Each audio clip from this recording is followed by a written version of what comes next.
जय माता दी मित्रों, हमारे YouTube चैनल में आपका हार्दिक स्वागत है।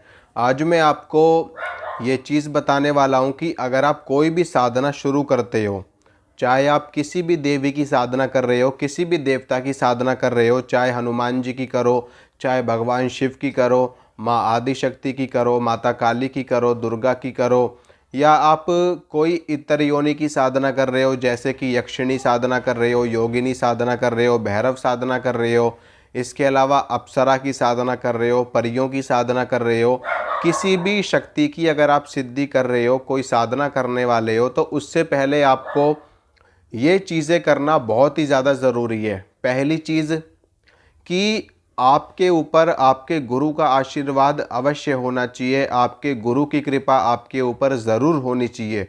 बिना गुरु के आशीर्वाद के, बिना गुरु की कृपा के आप कोई भी साधना सफल नहीं कर पाओगे, कोई भी सिद्धि प्राप्त नहीं कर पाओगे, चाहे आपने भले ही कितनी भी अच्छे से साधना क्यों ना करी हो। ठीक है, तो पहली चीज़ गुरु का आशीर्वाद होना बहुत ही ज़्यादा ज़रूरी है अगर कोई भी सिद्धि आप करना चाहते हो, किसी भी देव की चाहे तो।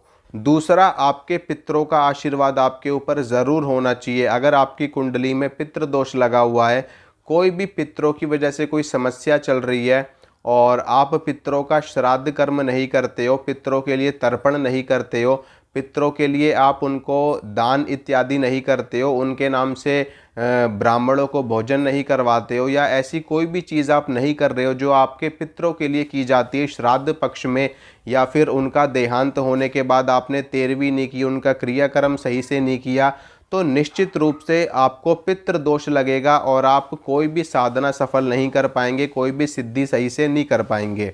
चाहे आपका मंत्र बहुत ही सही क्यों ना हो, आपकी विधि कितनी भी सही क्यों ना हो, आपके ऊपर गुरु का आशीर्वाद भी हो, ठीक है, गुरु का आशीर्वाद होगा, उसके बावजूद भी अगर आपके पितृ नाराज़ हैं तो आपको सिद्धि प्राप्त नहीं हो पाएगी, क्योंकि पितृ हमारे घर के होते हैं और वो किसी भी बाहर की शक्ति को अब हमारे घर में एंटर नहीं करने देते, यहाँ तक कि वो गुरु की शक्ति को भी रोक देते हैं अगर वो चाह लें तो पितृ घर के होते हैं, आपकी डीएनए की एनर्जी होती है पितरों की, उन्हीं के वंशज होते हो आप, वो आपके पूर्वज होते हैं, तो उनका आशीर्वाद लेना बहुत ही ज़्यादा ज़रूरी होता है। तीसरे नंबर पे बात करते हैं कुल देवता की, कुल देवी की। जिस प्रकार से पितृ हमारे घर के होते हैं, उसी प्रकार से कुल देवता और कुल देवी भी हमारी घर की होती हैं, उनका आशीर्वाद लेना भी बहुत ही ज़्यादा ज़रूरी होता है। उन्हीं के आशीर्वाद से हमारी जो वंश परंपरा है वो इस धरा पे निरंतर वृद्धि करती रहती है। उनके आशीर्वाद से हमारे घर में बरकत होती है, उनके आशीर्वाद से हमारे घर में आर्थिक स्थिति अच्छी होती है, उनके आशीर्वाद से हमारे घर का कारोबार, हमारे काम, हमारी नौकरी, हमारी सारी चीज़ें फलती फूलती हैं।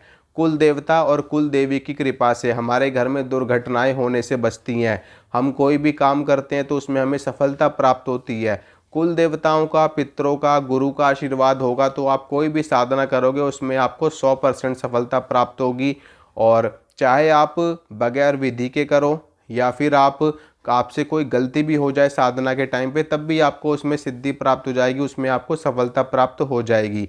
तो इन तीनों का आशीर्वाद ज़रूर लेना अगर आप कोई भी सिद्धि करना चाहते हैं, कोई भी साधना करना चाहते हैं, आपको ज़रूर सफलता प्राप्त होगी। इन तीनों के अलावा जो भी आप साधना कर रहे हो उससे जुड़ी हुई पूरी जानकारी आपके पास में होनी चाहिए। क्या भोग देना है शक्ति को, किस मंत्र का जप करना है, क्या विधि विधान है, इन सारी चीज़ों की जानकारी होना भी ज़रूरी है। और इसके साथ में उस शक्ति से किस प्रकार से आपको संपर्क करना है, किस प्रकार से उससे संपर्क साधना है आपको, ताकि आपकी बातचीत उन तक पहुँचे और उनकी बातचीत आप तक पहुँचे, तभी आपकी पूरी जो सिद्धि है वो पूरी मानी जाएगी।